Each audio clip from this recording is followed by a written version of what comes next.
Good day, good people. Once again, you got the grumpy old nerds in your ear. As always, I'm Uncle John. I'm your elder who knows too much about movies, TV, comics, and shit like that because I have way too much time on my hands and not nearly enough money. And along with me today are your other elders in the nerd world. Up here, the Red Bone Assassin, a.k.a. Uncle DJay. What's good, sir? What up? Concise and aggressive. I like it. Down here, Nikki Guns, aka Auntie Nicole. What's good? What's going on, peoples? What's going on? Get ready for happy hour. Sharp contrast from the aggressiveness of Uncle DJay to the sweetness of Auntie Nicole. I wonder what Uncle Rod will have for us. Down at the bottom, the Five-Borough Assassin. Five-Borough Ronin. Five-Borough Ronin. I'm sorry. I get all you black He's an people mixed up. amalgamation of everyone. Five-Borough Assassin. That's kind of cool. I like that one. But you enjoy it. See? Look at me coming up with good nicknames. The amalgamation. Ronin, Uncle Rod. What's good, doctor? What's good, y'all? What's good? I feel like we haven't been on in like a month. Man, it has been a while. And so much shit. I know everyone out there has missed us. All two of our viewers. So let's get into it. Before we dive knee deep into this week's schedule. What's up, Alton? What up, bro? I have to say, yes, we know Creature Commandos came out today, but we're slow. So we will have our reviews on Creature Commandos next week because I am actually excited to check that out and see what James me too. is getting into. So without further ado, what did come out earlier this week, which we would have been able to see, is Star Wars Skeleton Crew. This is basically Goonies in outer space, or E.T. in reverse, if you like, or any other Spielberg 80s film that had that Spielbergian feel to it. I would like to ask my esteemed panel, has anyone seen the first episode? I have not as of yet. What? Nice. That is fantastic. The one thing we were going to talk about to start off. I was catching up. Listen, I was catching up on Cross. Okay. DJ, did you check it out at all? Oh yeah. Oh shit. Okay. Well, hey, short and aggressive. Yeah, I aggressively watched that shit. Short and aggressive. I did it. Watch that motherfucking show. How about that? Show. Yeah. I had to make sure that Jude Law was, doing Jude Law things. Doing Jude Law things and stuff. Actually, Jude Law showed up at like 30 seconds, a minute left in the preview. They gave you like 2 episodes. Yeah. And Jude Law shows up like at the end of the second one, and now we got to wait till next week because they just gave us the 2. This ain't Netflix, so they folks out there. Yeah, they eased it out. So as we always say, we spoil shit. How about that? But Uncle DJay, give us your honest review. Excuse me, along with my gas, along with about Skeleton. I'm glad this isn't smell-o-vision. Okay. Man, okay. To pick up where I left off the last time, I was saying that it's good to see a show that makes you want to be a kid again. To experience it as I would hope people 30, 40, 50 years my lesser might tune in and be like, ooh. I know like the special effects and everything like that, like they're used to this stuff now. This is normal, the MCU and Galaxy, all this, there's nothing new under the sun as far as the special effects and stuff. But they got this band of kids and they're gonna do some cool stuff and they're going on an adventure and it's like you said, it's that Steven Spielberg type feel, and I got all of that. I'm with all of it. I definitely got that Spielberg vibe where you have a bunch of kids who may not have been friends to start, band together as friends, and they're off on this, like you said, this adventure in this world of wonder. The one thing I do like about this is that outside of the slight Jedi references, you really don't have to be steeped into Star Wars lore. There's no canon. Matter of fact, they're coming up with some new shit. It's like, oh, okay. I figured they would do that. To be honest with you, I figured they'd do that. There are plenty of opportunities to kind of create new stuff, not having to rely on too much of the past. Right. New fans too. So so I would understand. Yes, Mel, you would actually, I think you might enjoy this. So the basic premise is, you've got this one young, racially ambiguous young man, curly moppet hair, and his Here we go again. With his blue elephant friend, and they're if Kamala Harris had a son, that would be her son.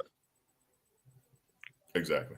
So you've got that young man. His name is Wim, I believe, and his other friend Neil, who is apparently an alien race that look like. Go ahead, Uncle Rod, with the names and shit. Go ahead. I'm Uncle John, but thank you for that. Not today, you not. You've got the character of Wim, the racially ambiguous little moppet, his little blue friend, who is a race of elephants, little humanoid elephants, whatever. His name is Neil, and they're in school, and Wim doesn't know what he wants to do, and he wants to, explore, and he wants to be a Jedi. And then you've got the other two, and this is where I fumble because I don't remember the two young ladies' names. One little white girl and one little Asian girl, because this is Disney, so you gotta have some of everything. But they represent every corner of the earth here. If the little boy was like a Luke Skywalker type, then the little white girl is your Han Solo type. Would you agree, DJ? She's tough. Yeah, she's your Han Solo. She's badass. Yeah. The girl is your Han Solo to the boys Luke Skywalker. So they're both walking into this as frenemies, kind of. And they discover a starship deep buried in the woods. And of course, they push buttons and shit and activate it, and it takes off. And Wim's father is left there like, Wim, no, where are you? They pushing buttons. So now that's the truest sounds about right. fucking moment. But that's the truest fucking moment of the whole show. Is there's this green flashing button on the starship, and the girl is yelling, "Don't do nothing, don't push nothing, don't touch nothing," and this button is just flashing, and this little 8 to 10-year-old, how old? Probably about 10 years old. He's just like, I gotta. I got to. I got it. It's just the coolest. It's that moment. It's like, okay, I got to. Roy says that the little girl is more of a Leia type, and I can see that. I can see where you're going. She's Leia. Leia was talking mad shit in the beginning of episode 4. She was talking mad shit. So then that would go along the lines of what Roy is saying, that she's more of a Leia type. But anyway, so they blast off into space. Of course, they don't know what they're doing or where they're going. The ship puts them in hyperspeed immediately. Light speed immediately, and takes them across the galaxy. And there's an android. I'm sorry, not android. This is Star Wars. There's a droid on the ship that activates, and they talk their way into having the droid direct them to where they're going. The droid takes them to a shipping yard or whatever, a pit stop in outer space, and hijinks ensue. So, if DJ and I could not make this any more plain, this is truly a Steven Spielberg inspired series, because you have these little kids who are out there in this world that they know nothing about, and they're just trying to find their way home. And all the adults, of course, are trying to take advantage of them. And then they meet up with the Jude Law character, whose backstory, I'm sure, is some mysterious thing. And I guess he's a wielder of the Force. Wait, stop! You already know who he is.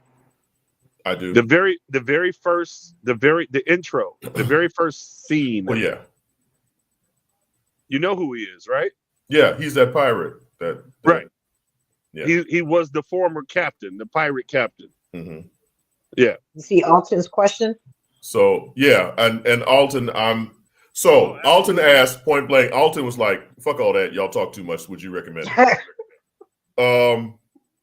I, based on the episodes that I saw, I would. To DJ's point, there was that sense of wonder that I haven't felt for decades while watching a movie or TV show, where it was just like, it brings out the childish kind of joy in you to an extent. Oh, okay. Yes. So I would, anybody who was a fan of Steven Spielberg in the 80s or 90s, or like the Indiana Jones series, or that type of genre where it's literally just like hijinks ensue and you got shit going on, you will enjoy this show. Agree or disagree, DJ? No, absolutely. Yeah. So I mean, those diehard Star Wars fans, I don't know how much lore will be a part of this. Like we said, there's Force being shown, Force user being shown. The little boy wants to be a Jedi, so I guess that's their.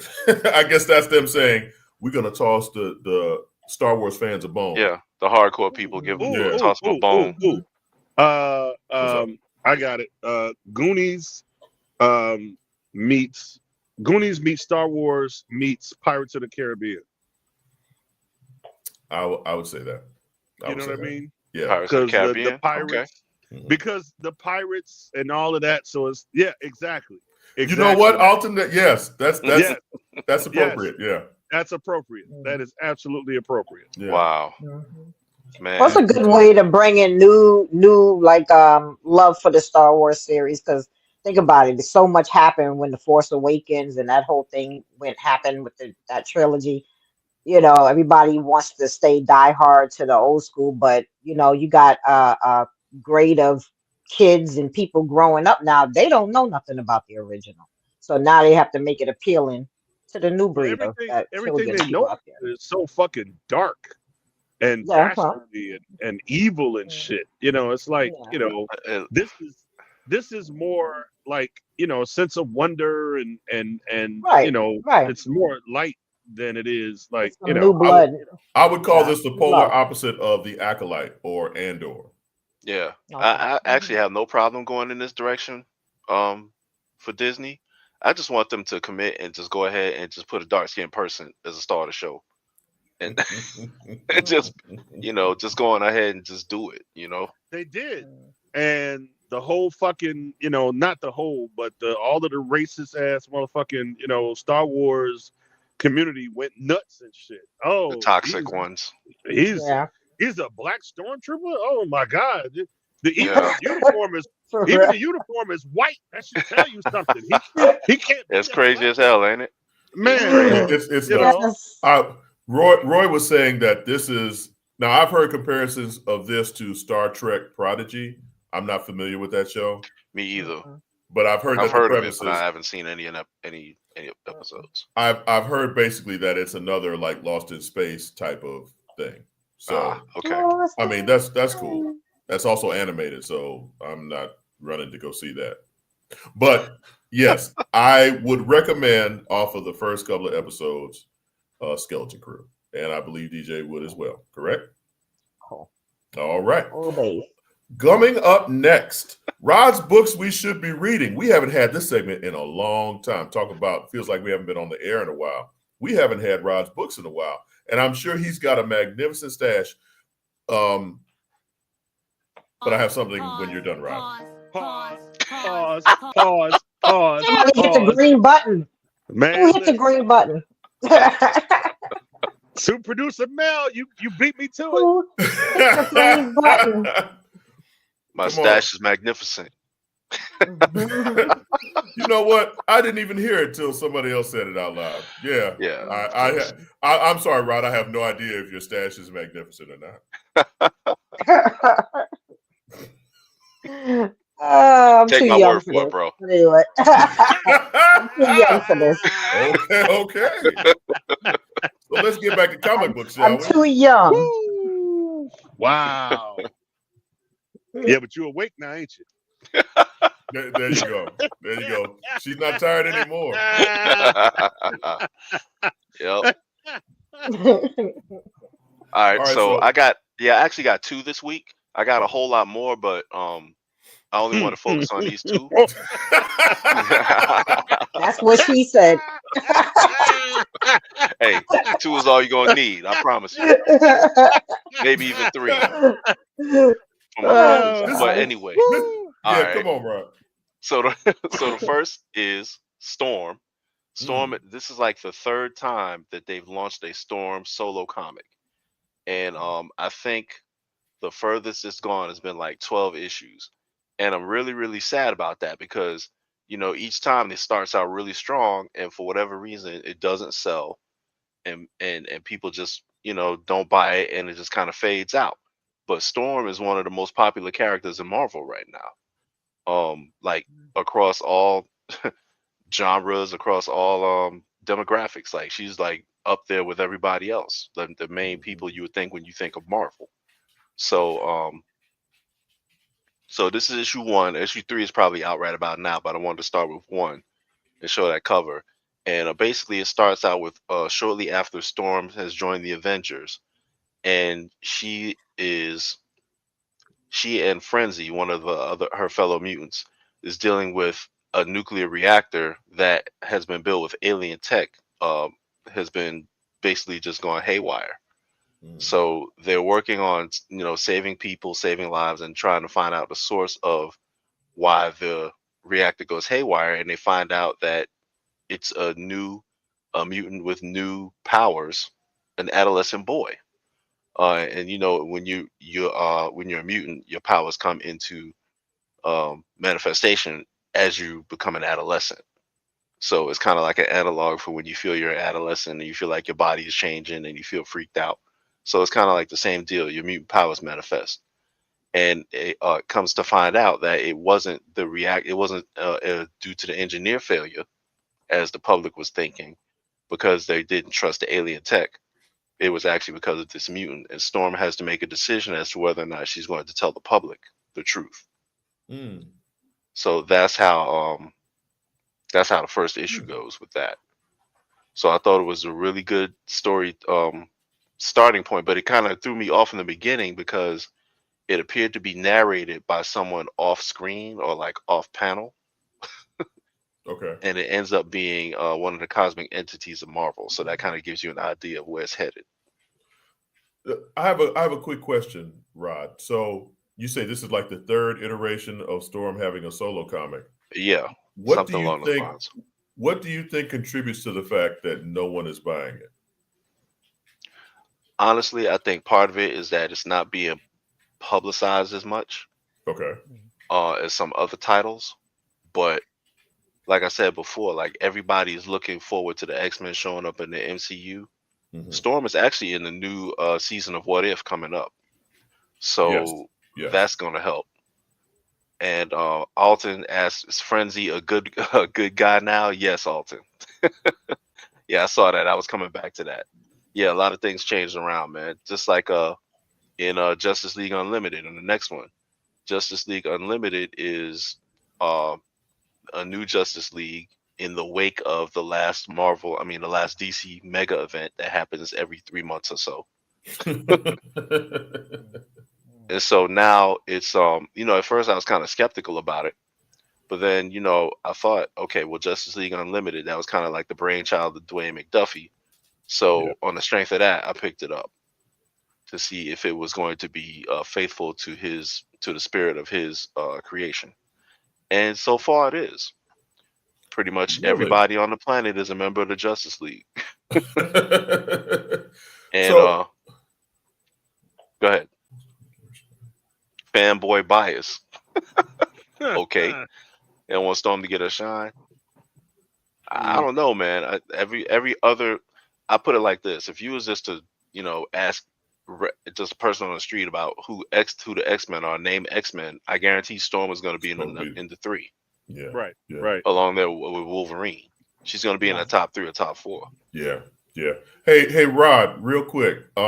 With this new Justice League comic, one of my biggest pet peeves when they put these superhero groups together is that the powers don't complement each other. You know what I'm saying? Right. So when you've got Superman, Batman, and Wonder Woman, it would be hard anyway to find characters that mesh because Superman does everything, and Batman's one of the smartest humans on the planet. Wonder Woman's just like Wonder Woman. So I see Captain Atom and the Flash. You also see the Star Sapphire, and you see Black Lightning. Star Sapphire. Yeah. I don't know if I like that. Carol Ferris is now on Earth full time. So she's a good guy now? Who's that on the bottom? Yes. Is that the Captain Atom? Who's that on the bottom? Captain Atom and the Flash. Oh, okay. Flash has a new costume, by the way, also. All right, so they actually, John, to your point, they actually addressed that in the comic. Because they have a watchtower, of course, their satellite in space. Red Tornado has been damaged, and so while his body's being rebuilt, Red Tornado is the operations person on the satellite.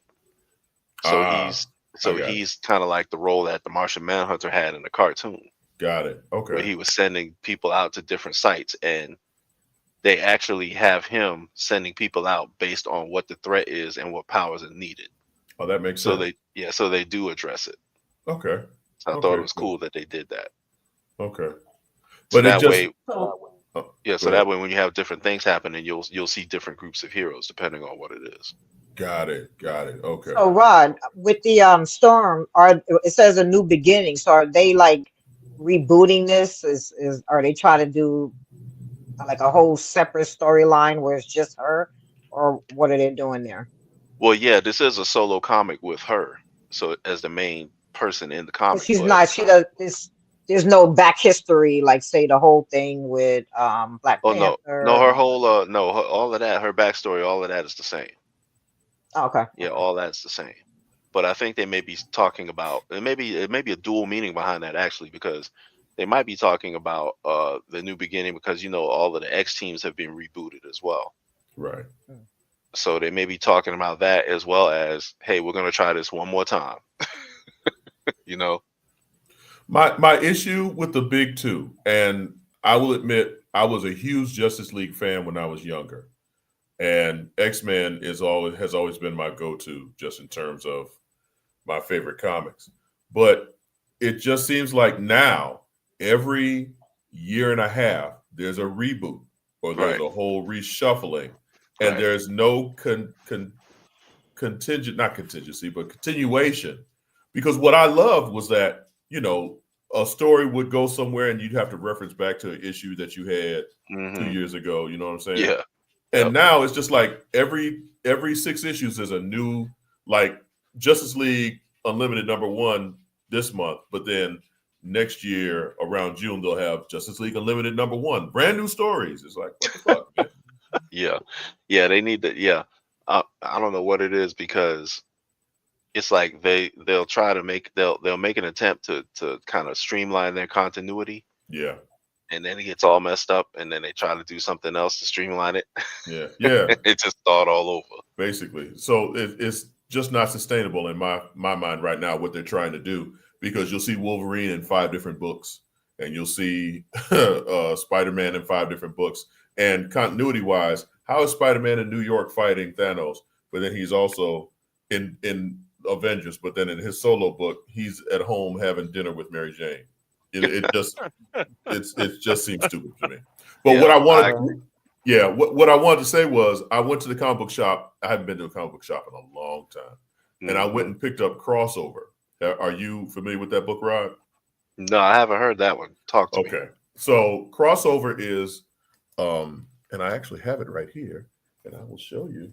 Of course, you can't see it because can't see it. So anyway, I saw a little bit of the top. Okay. So Crossover basically tells the story of there's an event happens in Denver where all comic book characters come to life, and they do this in Denver, and then you've got superhero battles happening in the quote unquote real world, and the government comes in and is trying to quell the situation, and it's actually a very fascinating premise because the real people are looking for comic book people, because even though superheroes and supervillains came, some of the normal people from the comic book world came into our world as well.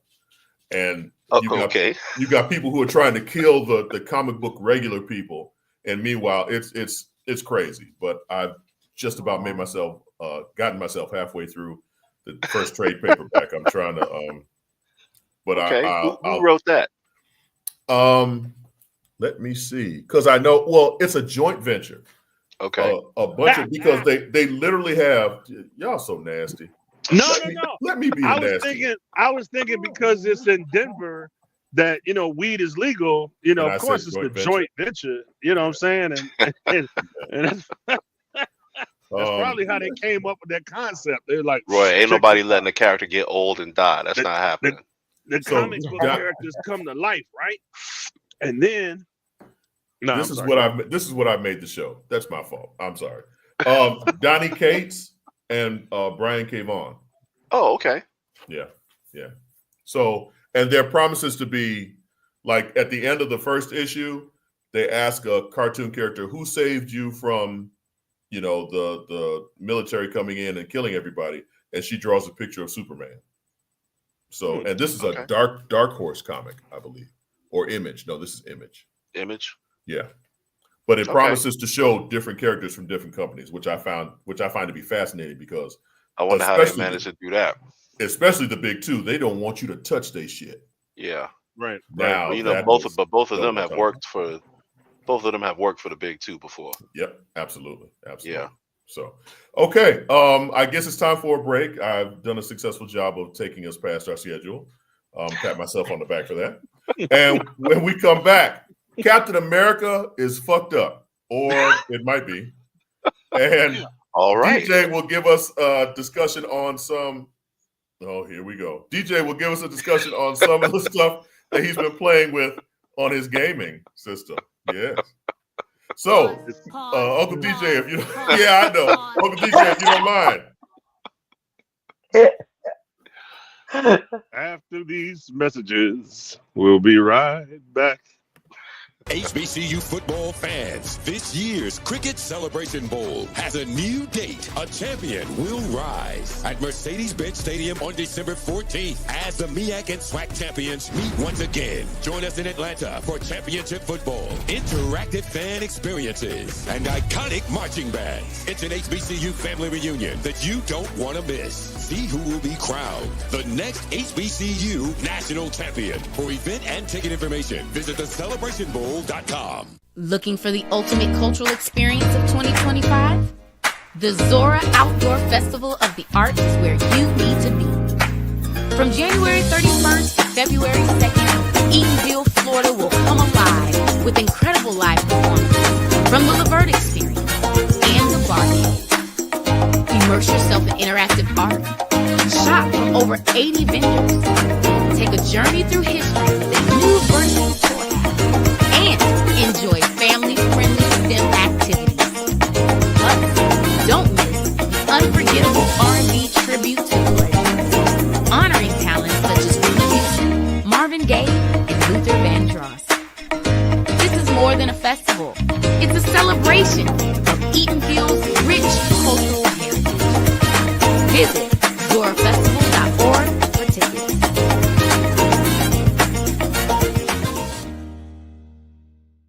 ESPN Events Band of the Year, a title reserved for the absolute best in the world of HBCU marching bands. A season-long competition that culminates in Atlanta on Friday, December 13th. Drum majors, percussion, drill, auxiliaries, musicality. All aspects will be adjudicated by expert judges in the world of college bands. 4 bands will qualify for the big stage, where national champions will be crowned. Follow us on social media for ranking updates throughout the season. And join us at Mercedes-Benz Stadium on December 13th. For event and ticket information, visit...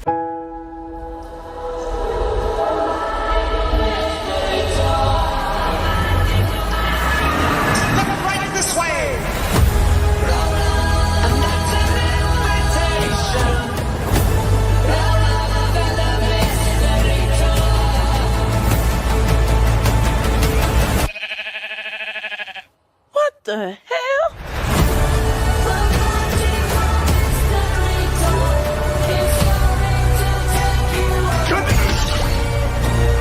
Anything you can dream about here, you can make.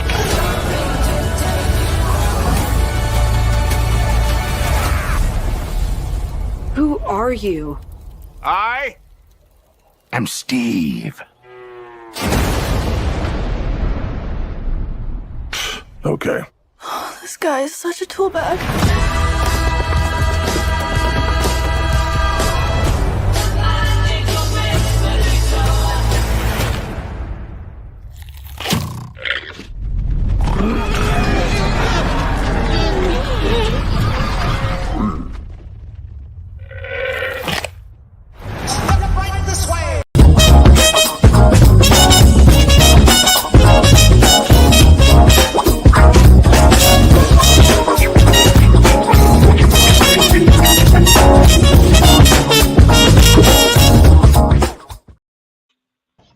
Hi, boy. You know what? Mel be dropping us in like a.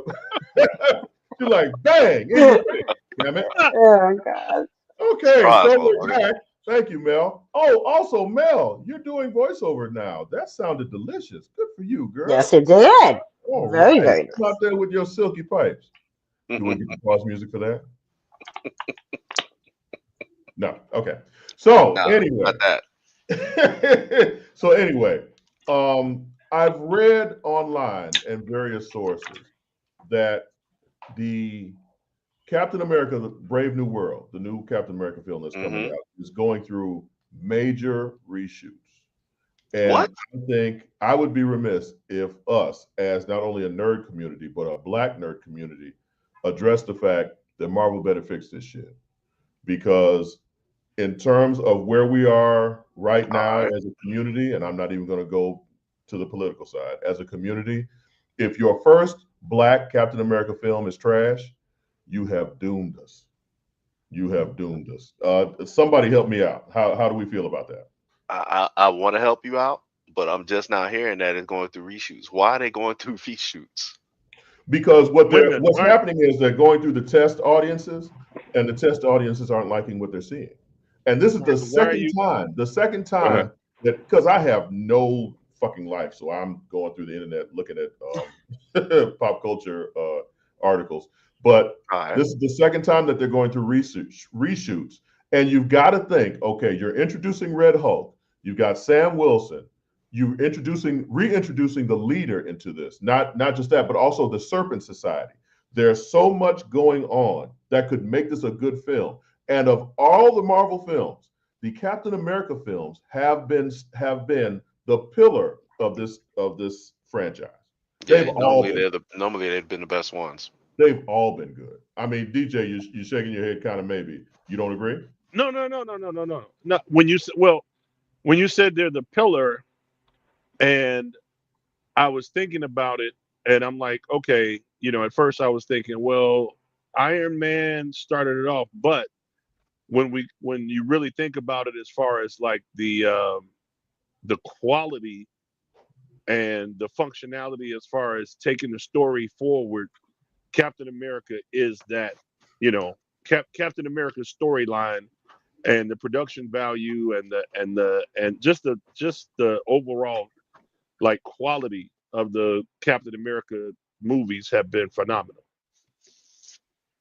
Oh, absolutely. The first one was directed by Jeff Johnson, I believe. Oh, okay. You pause for a split second. Go ahead. Pause for real. The first Captain America film was directed by Jeff Johnson, if I'm not mistaken. But then after that, it was the Russos. And the Russos are the ones who gave us the Avengers films and who are coming back to helpfully write the course with these new Avengers films. So it's like there's a standard for the Captain America films that has to be met. And the fact that they're going through this back and forth with this shit, come on now. And I'm getting a black Captain America on screen. Right. You can't fuck this up. They already had it all over Reddit for the last couple of weeks. People are talking about how they're just going to pass and everything. And I'm like, okay. I said they haven't even got it out fully yet. You got people already talking about passing on it. I'm like, please don't do this like Blade. People was talking crazy about that, like with Captain Marvel too, but Captain Marvel still made money. So, right. But I agree with you, John. That this has to come off, right? This has to hit. It's the first Sam Wilson film. It's a Captain America film. It's the first quote unquote mainstream film from the MCU, and they've been pretty much doing all their thing in television Big budget, since. everything. Yeah, this is the first big budget thing. With Black Panther, I mean, is that doesn't translate? What do you mean? Well, I think with this, to me, if you ask me, you're talking about taking a character from a character that everybody was already loving with Captain America. Now you're bringing a technically new Captain America, and he's black. You follow me? So that changes it a bit, and to me, it's a little different than Black Panther because you expected everything to be Black Panther. That was about him. You know what I'm saying? So, but with this, you're talking about changing two characters now. You know what I'm saying? Like for the same character, so to speak. And the last thing you want is to have that come out bad, you know. Yeah, a lot of people weren't really happy. Well, the people who didn't know that Sam Wilson was also Captain America at some point when they were watching Falcon and the Winter Soldier. Yeah. When they saw him in the new suit, saw him with the shield, you know, Like, some of them kind of freaked out. They said your name, Uncle John. WTF? That's what they said. That's what they said. Yeah. A lot of because you know, a lot of people who are into MCU stuff don't read comics and don't know anything about you know the anything in lore from the comics, and so when they saw Sam in the suit with the shield for the first time, legitimately, that's the first time they even seen or heard anything about it, and they kind of freaked out. I think the last few episodes of Falcon and the Winter Soldier, they kind of dipped because of that, and the reception for Sam Wilson as Captain America was kind of lukewarm at best. For the people who they're trying to get into the MCU or only MCU fans. I find, and I know I'm in the minority, but I still find Falcon and the Winter Soldier in the upper tier of all the Marvel shows. Yeah, Marvel TV shows. I think it was well done. And you know, when you have your Lokis and you have your other shows that people say were good. Rarely do they put Falcon and the Winter Soldier in the top tier, and I do not at all. I just don't do that. I feel it was good. I felt it. No, I'm saying they don't do it at all. You're right. Yeah. Thank you. Yeah, it's just like a natural progression for the characters, and you get him. That's like your buddy cop film. You know what I'm saying? That's exactly what it is. So they can't fuck this up. Marvel, do better, please, because. And you got Harrison Ford. Don't fuck up Harrison Ford. Bringing the Russos back was definitely a good move because I don't know who was planning on doing what before, but that wasn't working. Uncle Percy. Marvel Race Wars. Disney Marvel trying to start some race wars. What? Is that what you're saying? I will second what Uncle Percy is saying, because I'm sitting here thinking, you know, we can debate this shit all we want to. We're basically like, you know, not addressing the elephant in the room. It doesn't matter how good it is, how, you know, astounding. I mean, Black Panther was off the chain masterpiece. You know, doesn't matter how good it is. And I don't know what we want to call them, but there's them out there that will. It don't matter if, you know, there was a black, you know, Green Lantern. It doesn't matter if there was a black, you know, Captain America. They're gonna hate it regardless. They're gonna troll it. They're gonna talk shit about it. Period. It don't matter. We're never gonna win them over. So in our space, in our, you know, for our peace of mind, let's just, you know, move forward. Like, yo, I'm gonna see that shit, and you should see that shit, and let's all go see that shit, and, you know, hopefully it's gonna be amazing. And, you know, at some point we got to leave the trolls behind. And that's definitely seeing it. And DJ, I'm actually going to agree with you to an extent with this, in that, I know, right? What the fuck?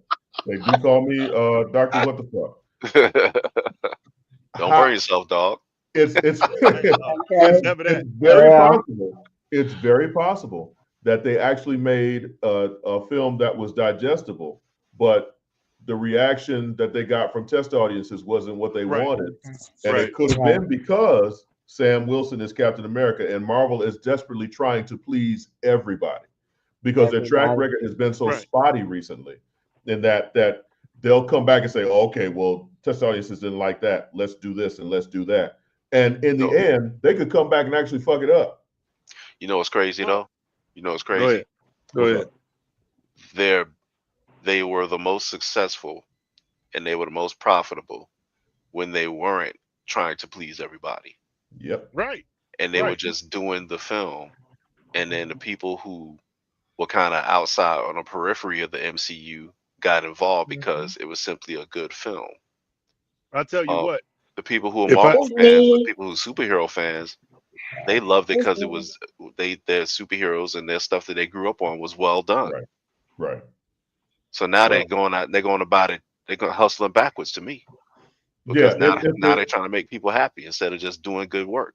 It's a classic example. If you go to see this movie and I see Sam Wilson putting some mayo, on his sandwich and shit, just out the blue, just for the fuck of it, just lather it on some mayonnaise and shit, just for the, I'm gonna know something. DJay, I was with you, and then you went somewhere else with that. That's what it's gonna take. I'm just saying. All the mayonnaise in the world. So that's the line. Okay, I got it. But Rod, to your point, it's a classic example of the tail wagging the dog at this point.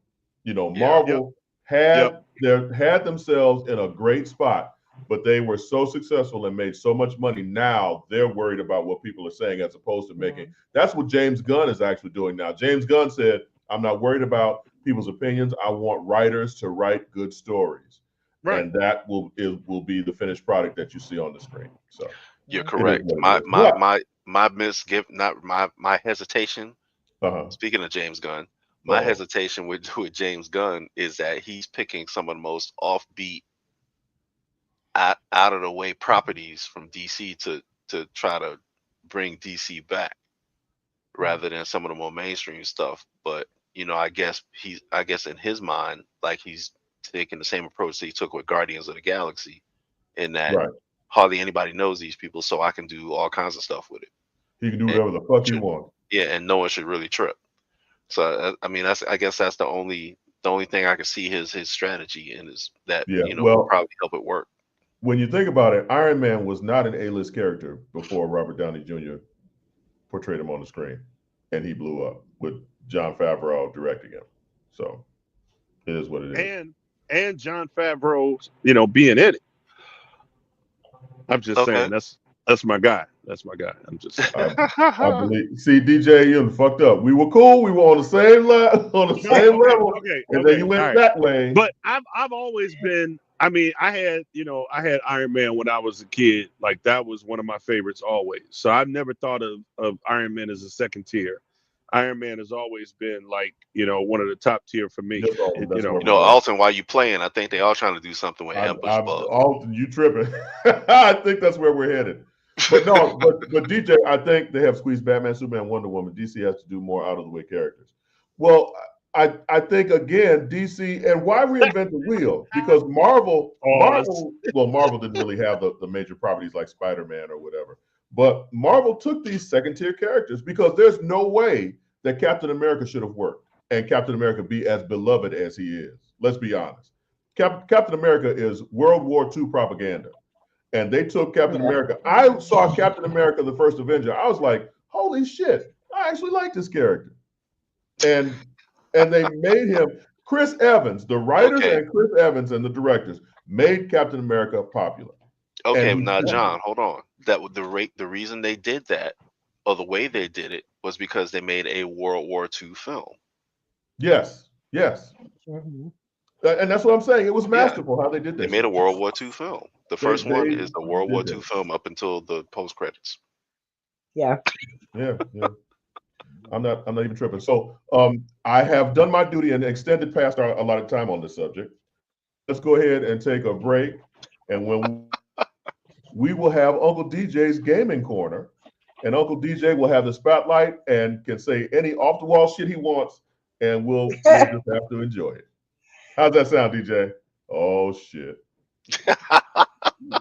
Here we go. DJay, please take us out. He put the drink down too.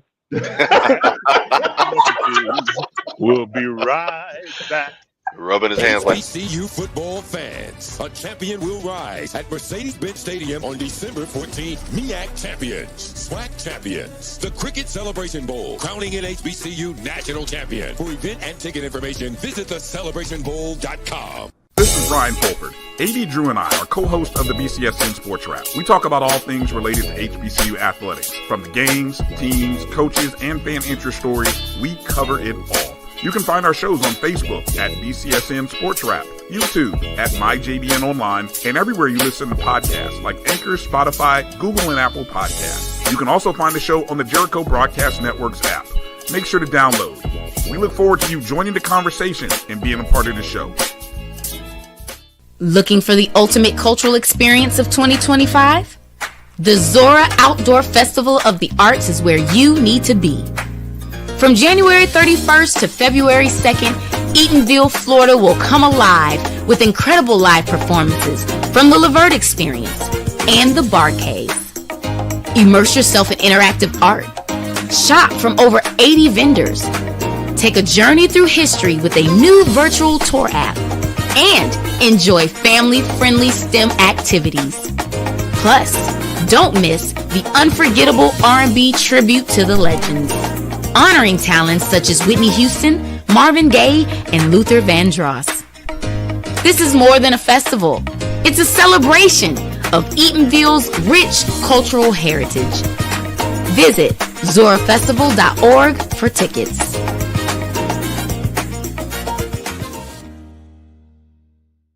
ESPN Band of the Year returns to Atlanta on December 13th. 4 marching bands will qualify for the big stage, where 2 national champions will be crowned. Follow us on social media for rankings updates throughout the season. And join us at Mercedes-Benz Stadium on December 13th. For event and ticket information, visit bandoftheyear.com.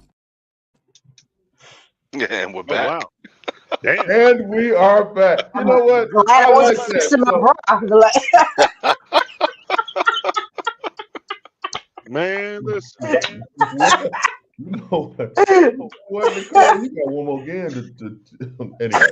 So we're back. My head off. I'm just about to take a nap. We are back. Once again, I'm Uncle John. That's Uncle DJay over there. Over there. Over there is Uncle Rod, and over there is Auntie Nicole, and we're talking about shit. So, right now, I would like to introduce our inaugural episode of Uncle DJay's Gaming Corner. Uncle DJay, please blow us away. Pause. Oh. Pause. Let's get it. One thing I'm putting my lips on is this motherfucking cigar. Okay. Anyway. What? Anyway, so Wow. being the original gamer, the OG up in here, okay, going back to back in the day. This game right here, Dragon Age: The Veilguard. When you say this is highly anticipated, I mean, we're talking, looking forward to, I don't know, if you thought about it in terms of movies or something like that, it'd be like, oh man, when is the next installment of, Indiana Jones? When is 1, 2, and 3 of Star Wars coming out? When's the next, whatever? Dragon Age, the original was called Origins. And such a masterpiece. People got it in their top 3, top 5. You're talking about rappers. Dragon Age is like, Rakim up in there. You can debate whether or not he's 1, 2, or 3. So me, myself, and I don't get into the shooters and the multiplayer and stuff like that. And less of the single player, open world games have been coming out. That being said, Dragon Age has enough. And if you look at the screen there, you can see different characters and stuff that you might recognize. There's Varric, there's Morrigan, there's some of the people from the original games. But this, actually, I guess they designed it to kind of stand on its own by bringing forward the storyline of Solus from the last game, which was Dragon Age Inquisition, which is number 3 of the series, and continuing with that storyline but with a whole new cast of characters. So that being the case, there's a different type of gameplay. There's a lot of characters we're missing that we would probably have loved to see. So there's a lot of people disappointed. There's a huge, we waited years. We waited Mario said we waited years. Man, listen. Inquisition came out of what? 2018? Shit, it was a long time ago. So that being the case, it might have been even 10 years ago, bro. Seriously. Like, and the train likes it. Train, agrees.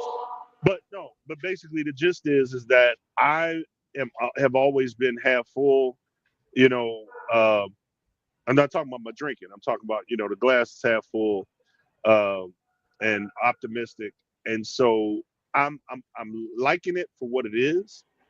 I've gotten to a higher level, so now I'm opening up more stuff. I'm getting into more storylines and all of that good stuff. So it doesn't live up, right? Mario says doesn't live up to the Dragon Age, phenomenon. But if you like it for what it is, you can enjoy it. Like if somebody was brand new and they just was like, oh, should I get Dragon Age, Veilguard?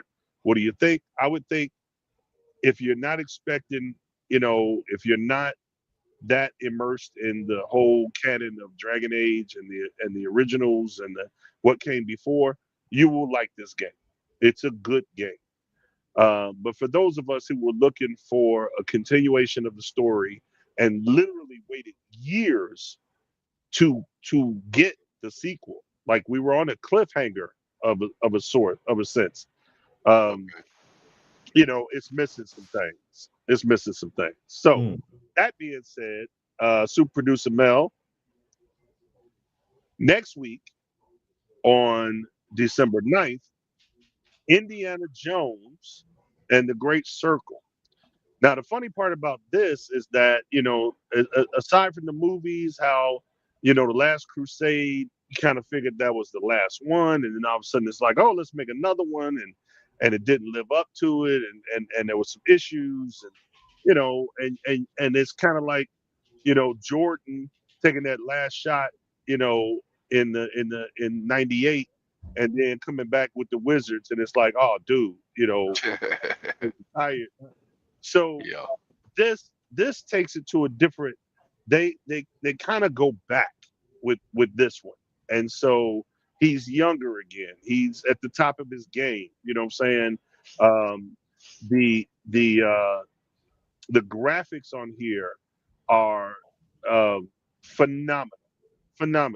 And it's all storyline.